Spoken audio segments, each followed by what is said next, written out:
So what we're going to learn today is the types of oil filters and how they're constructed and basically how they work. So, welcome to Mike's Hippie Garage for your Hippie Garage Silver Bullet learning skills. Fram, nice filter, like it. It's got a cool box. Extra guard. It's extra. I don't know what extra guard is, but extra means good, right? Cool. Got extra guard here. Okay. What I like about it's got these little grippy things, that rhino lining. You can grip onto it and turn the thing. That's just pretty good. And it's cool color too. It's really neat. It's a really cool color. And what I know is that filters work like this. The dirty oil goes in the small holes on the outside. The clean oil comes out of the middle because there's more surface area on the outside, of course. Okay? And so when I take an oil filter off, I want to talk to you about that real quick. Let's say you've got an oil filter that's really stuck on there. I don't want to have something like that to bend the can. Do you see how it bends? But if I got a pair of pliers like this, I'm going to grab it right here where it won't bend. See what I'm talking? So far, so good. All right. Good heavy-duty top cover. It's got a good sealer gasket right here. What it has is a one-way check valve that goes right on top of here, so the oil can flow out, but it can't flow back in. Okay? See that, how that works? Pretty cool. All right. Here's the filter element, and it sits on top like that, and again, the oil spills out past the check valve and on the outside and around the filter. Now, I need you to understand that oil, when it gets to be about 20, 15 degrees, 10 degrees below zero, it has to bypass. It's too cold to go through a paper filter. It's way, way, way, way, way too cold.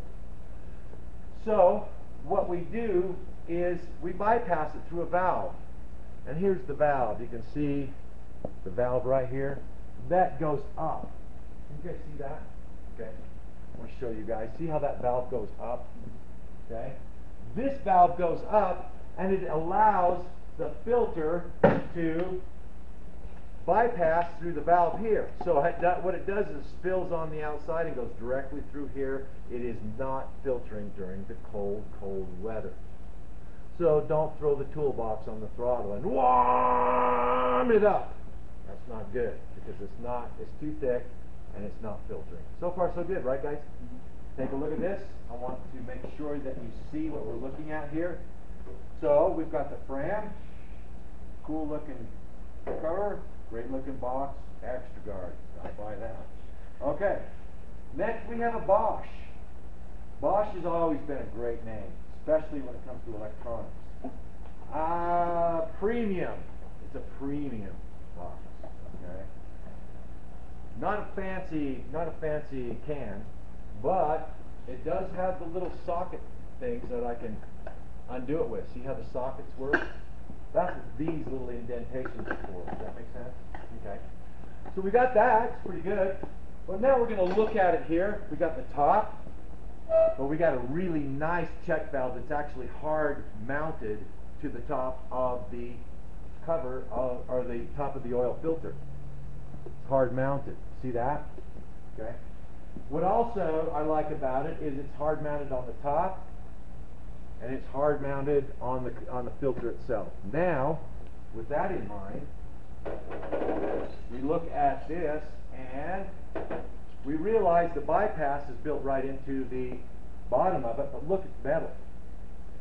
We went from cardboard, let me get this out here, to metal. Is there a quality difference there? A little bit, right? Quality difference, metal, cardboard, you can see it, right?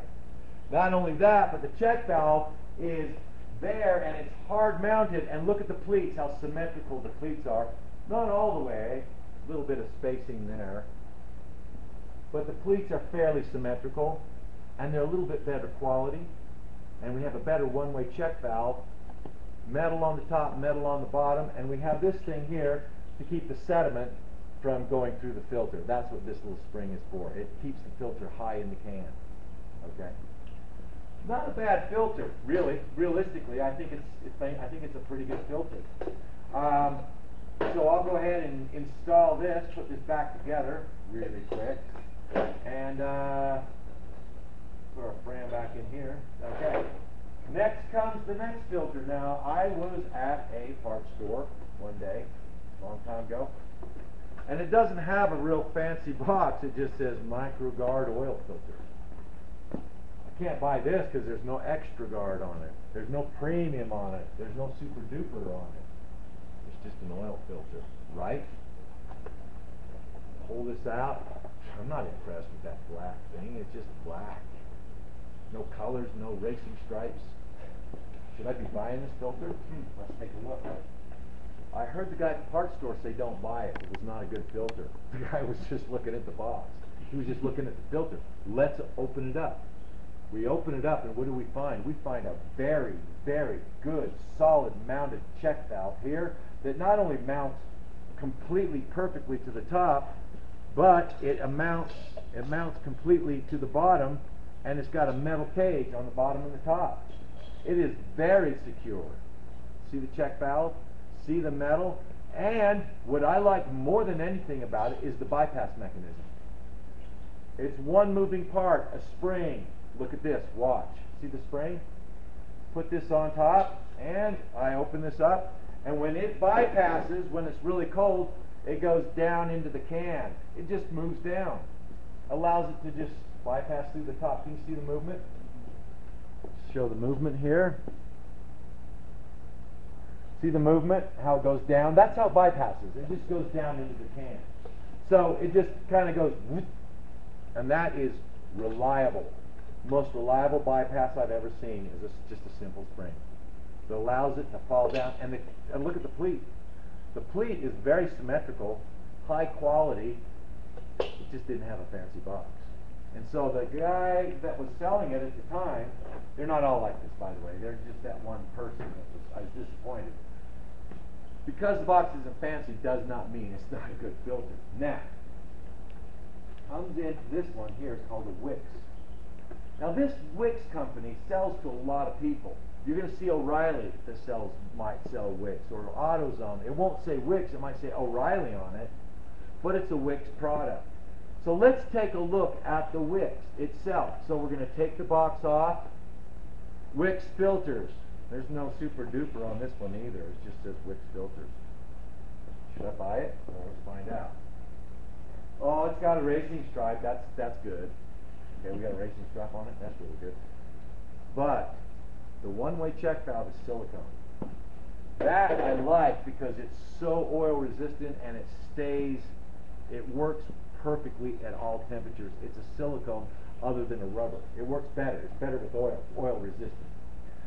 But it has on top of it kind of a bypass mechanism that actually works separately. Look at this. And it sits right on top of the can along with the spring. Two bypass mechanisms, actually. Lets it go down into the can, and then it has a little bypass here that's hooked up to the check valve here. And look how symmetrical this is, and what's better than that is this is not paper. This is cloth. Pretty good filter, right? Does a filter matter to you now? Does that make sense to you? What are other good filters that I've seen? Guys, Mobil 1 makes a great filter. Mobil 1 is that black filter and just says oil filter on it. But you now know that filters make the difference. Are we clear on that? Next, my mom, she calls me up one day and she says, "Honey, I'm coming in from San Diego, but my car is making a noise." She's coming down the driveway and it sounds like Ringo Starr knocking in the oil pan. I didn't hire a drummer to beat out the oil pan, so what's going on? She went to in San Diego, she went to a quickie looby ooby dooby place, whatever it was, and they sold her a motor flush. A motor oil engine flush. Oh my gosh, never do that.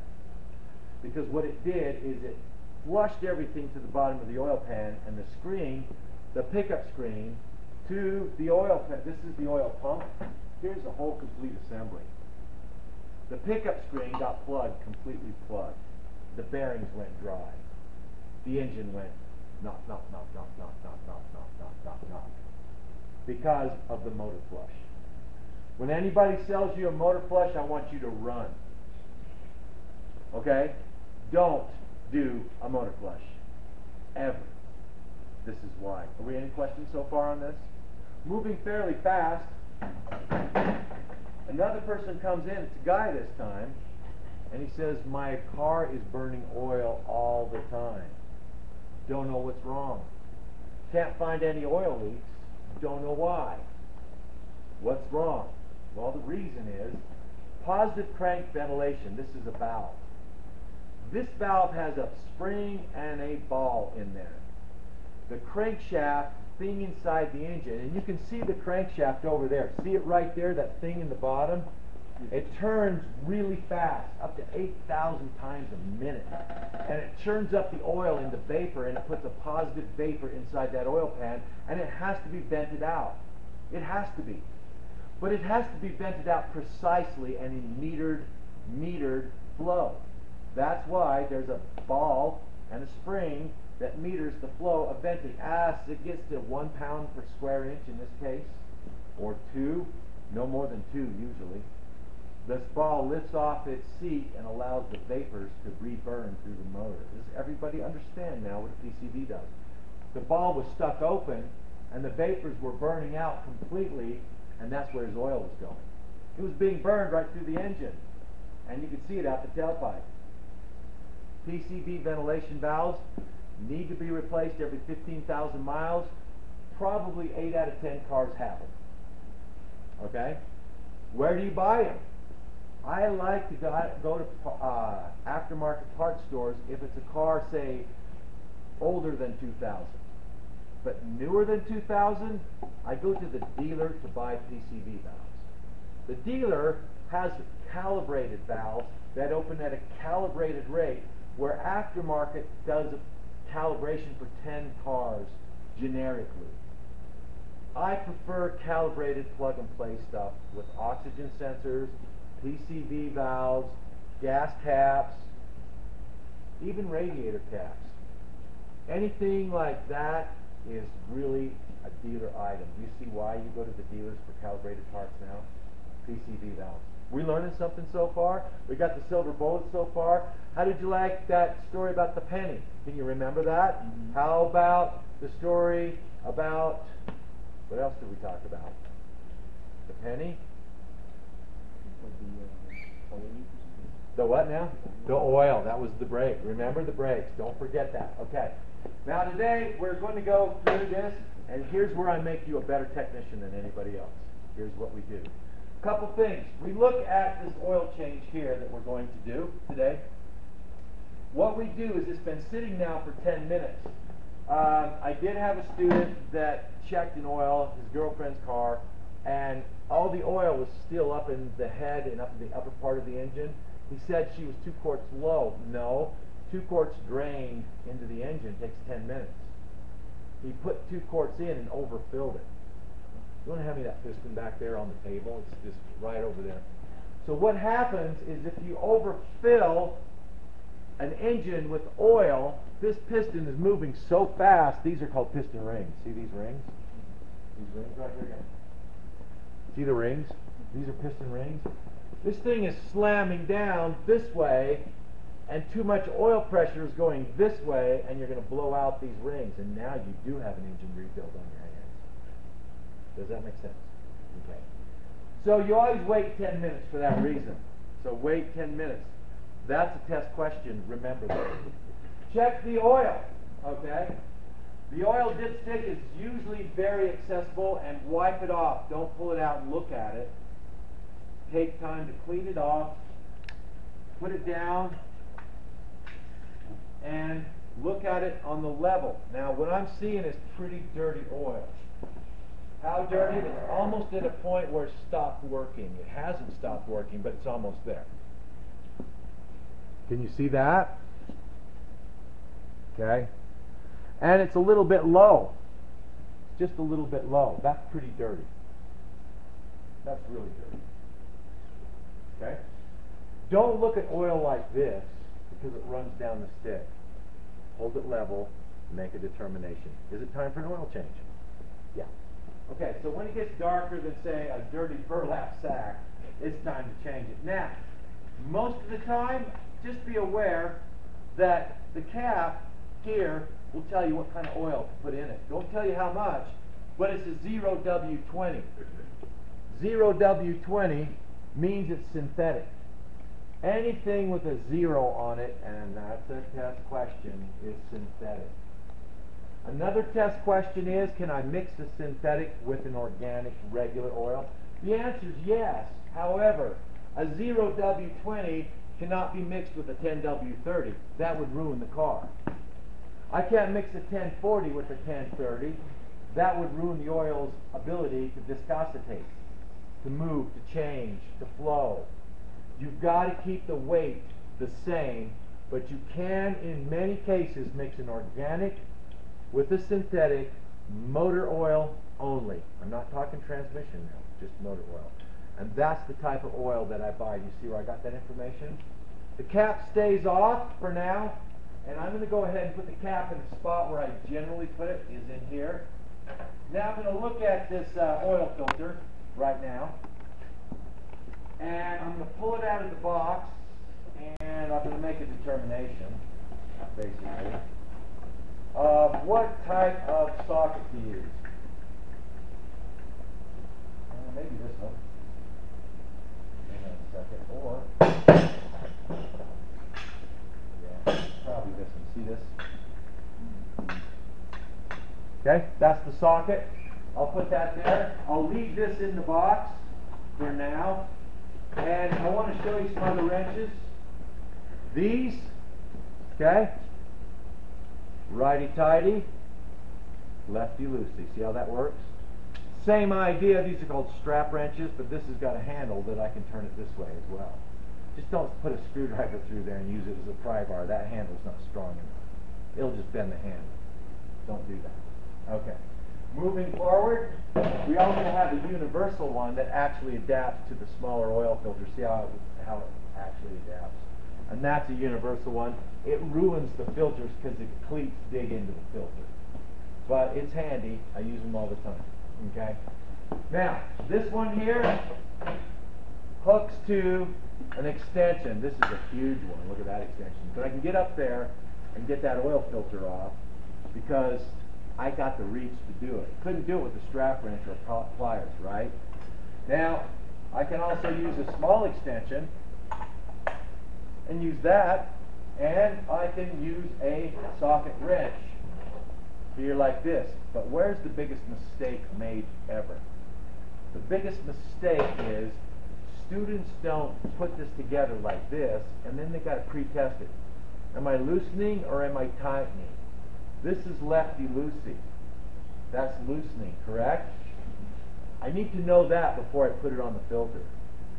I've had students tighten a filter thinking they're loosening up a stubborn filter, and they've ruined the threads on the engine block. Does that all make sense to you guys? That's another test question. Keep that in your mind. Okay. Now, we've checked the oil level. It's a little low. We've removed the cap because we want the cap not to create a vacuum lock. We want air to flow as the oil comes out. Does that make sense to you guys? I'm going to cover the cap so no dirt gets in there. Okay? I'm going to put a prop rod on here. All the top is handled. I've got everything figured out up here. I know where to pour the oil. Now I'm going to come up on the lift. The lift is what? The button or the lever? The button. So, everybody clear on the driver's side? Yes. Everybody clear on the passenger side? Yes. Coming up. Okay. The hood is open, correct? Probably want to close it because see the light? These are things that you're going to get to know a little later. I'm just going to gently close it on the fender guards. And always use fender guards, by the way, just so you know. Fender guards are part of the courtesy that you give your customers and yourself. Coming up. Moving up. Here we go. Listen to the clicks to hear if they're coming up evenly. You know about this now, right? Listen. Chop, chop. Little off. And it stops, coming into settle. you go. Now, the other important thing is to have light when you're working. So always have a flashlight. Now, you can see this under here. I've got a little trap door here and a little screw. I got one here and I got one here. That's there for a reason. Anybody know what the reason is? What's that little trap door for? Get to the oil. It's a Phillips screwdriver, so I'm going to go in here to get my Phillips screwdriver into the toolbox. Okay, so we're going to go under here, and I'm going to use a Phillips screwdriver and pull this out. Now I want to show you all something. Most places lose this stuff, so you always want to put it somewhere where you're going to find it. Okay, that comes completely off. Okay. Let's take this one off next. Got another one here. I've never been under this car, so it's going to be a new experience, I think, for me. I think we've got a little... Yeah, there we go. I'm going to go with that one. Remember, a lot of the places that do this for a living get so busy that many times they're going to forget to put this stuff back on. So I'm going to go ahead and put everything. This time I'll hold this up. I don't see a filter there, so it's obviously going to be here. This has got more little attachments to it than I thought possible. I got 3 different styles of attachments to hold this door in. Oops. And there we are. You want to put that in there. Okay, now the filter is right here. And the filter looks like it's leaking. If you can film that, it's got a little drip of oil on the bottom. I don't know if it's the filter or what. And it's not a socket, it's an Allen wrench. Okay, so this came from some lube shop somewhere, and we saw oil leaking right there. And when we checked see how tight this filter was, it was that loose. That's how loose that filter was. That filter could have vibrated completely off the car. It was spitting oil because it was loose. That is bad. Okay, what I'm going to do next is, remember, you ready? Yes, go ahead. Put your finger in and check the hole. This is the quick way. Then I'm going to pry this gasket off. I'll show everybody. I know I'm in your way, so give me just a second. The old gasket's coming off. This old gasket, boy, this was never meant to come off, I don't think. Cheap filters are like that. Okay, watch what I'm about to show you. I'm going to take the box because I don't want to get it dirty in case I have to take it back, okay? And I'm going to check the filter size. See how I check the gasket? See how I'm sizing it up? Does that make sense? See how I'm sizing that? I'm using the old filter to check the gasket itself. Does everybody see that? Okay, and I'll show it in film. Now, the next thing I want you to do is look for a double gasket. This happens all the time, guys. It happens all the time. Person screws a gasket on or takes an old oil filter off, and this gasket's stuck to the engine block. Then they put the new one on. Now you've double gasketed, and you're going to have an oil leak. So you're always going to do one thing. Once you know this is the right filter, you're going to come underneath here with your flashlight. Does anybody have that, or did I lose that? Oh, wait. Anybody have my flashlight? Oh, there it is. Guys, look at the engine block. And look where the gasket mounts, and you will see you've got to clean it off. Look for the gasket. If there's a gasket there, you're going to burn up your motor. Okay? Next, okay, so we're going to film that. Double gasket. Can't get in there. Okay, well, yeah, you might as well just leave that off for a minute. Look for the double gasket. Okay, next I'm going to prime it. Now, this is what saves your motor. Watch. I'm going to open it up. Now, I know I've checked the owner's manual. Always check the owner's manual first. We'll go over the steps in a minute. I'm just going over the procedure right now. We're going to check the owner's manual for how many quarts and what type of oil to use. But what we're going to do now is prime the filter. Now that I know it's the right filter, I'm going to go ahead and pour some oil in it. And I'm going to fill the filter up all the way, because the filter element gets stronger once it gets saturated with oil. Let me show you this. I'm going to prime it, and I'm going to make sure that that filter has got saturated with oil, because that oil is moving at 40 miles per hour at 40 psi. It does tend to tear a new dry oil filter element. Are we clear on everything on that, guys? Put the lids back on everything when you're not using something. Get in the habit of reattaching your lids. Now I'm going to tighten the filter. I'm good to go. So I'm going to go back. I'm going to take a rag, and I'm going to go back to the filter housing where I've taken it, and I have went ahead, and it should screw all the way on with no trouble until it ends up hitting the gasket block and stops. With all the force you have in your hand, tighten it down. That's not coming off, ever. Next, I am going to remove the oil plug. Now, usually I'll mark the plug. We'll get into that on a different day. But I'll mark where that drain plug is so I don't over torque it. So now I'm going to drain it. And as I drain it, I am going to ask you guys to take a look at it and see how dirty it is. What we're going to do is have you look at it from there, but Andy is going to shine the flashlight through the oil that's coming out. Okay, so here we go, coming lefty-loosey. Okay, it's coming out. Now watch what happens. I'm going to go ahead and bring this gasket out. Look for the gasket that's on the drain plug, and hold this up here like this so you don't lose. This oil is going to come out pretty bad, pretty fast. Okay, look how dirty that oil is. See how black it is? Now see how I had to catch it? Now I'm going to put it here. I'm going to kind of set it here because the oil is going to go back this way. We had one student, he let it drain and then it went past the pan. Does that make sense to everybody? Get ready for that part of it. I'm going to put my oil drain plug right where I put everything else.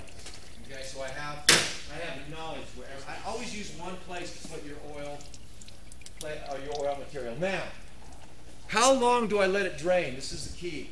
Generally, when you're home, one drip every 4 seconds, it's pretty much drained. If you got metal in that oil, you should let it drain overnight, all night long.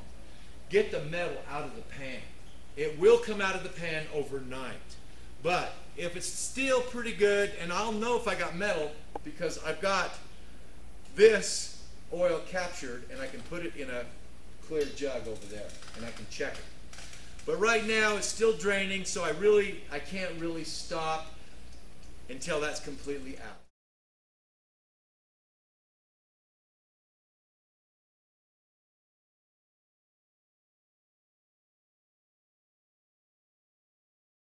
We didn't know at first how much oil this car needed, whether it was 4 quarts or 5 quarts. So what we did is we filled up a jug. We are pretty sure it takes 5 quarts, but what I did do is put 4 in and check it first. And I noticed it was still low, so I went ahead because I was confident that it needed another quart. Both because it took more oil to fill, oil overfilled this, and it was a ½ quart low. I was confident it was a 5 quart system. So how did I check it? I didn't drain it into the oil caddy. I drained it into an oil pan. Let's go over to the pan real quick. Now when we have the oil pan with that we drained in, what we do is we want to check for oil or metal. So in this pan here, what I like to do is use my flashlight, and I look at the oil, and you can see it's pretty black. I'm going to try to get the reflection off. But then I tilt the pan, and I look for a reflection of metal. And I don't see any metal. I see spots of dirt, which is normal. A little bit of dirt up there. That's normal. That comes from the outside of the oil pan, so don't worry about that. Extremely black oil. You can see how dark it is. But we don't see any metal in the pan that has settled. That's a very good sign. That's telling me that this engine has been changed in its regular oil intervals. Now, what I'd like you to do is remember two things. Number one, drain your oil pans overnight by putting them in, and they'll sit like this all night long. I like to leave them like that because they do drain and it cleans the pan out. Also, and I want to be very clear about this, I like to drain my oil filters all night long too.